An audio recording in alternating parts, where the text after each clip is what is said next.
how to change your Facebook password. So for that, you have to follow this simple step and watch the video till the end. So very first step is that launch your Facebook app on your device.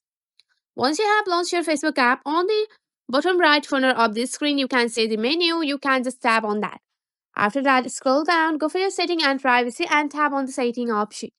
And here you have to just go for your account center and tap on the password and security.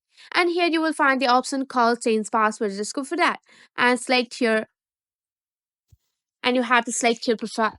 After selecting your profile, you have to type your current password. After typing your current password, here you have to just go and re-enter your new password. So after typing your new password, here, after writing your current password and retyping your new password, tap on the change password option. And then you will successfully change your Facebook password like this on your iPhone. I hope this video will be helpful for you. Thanks for watching.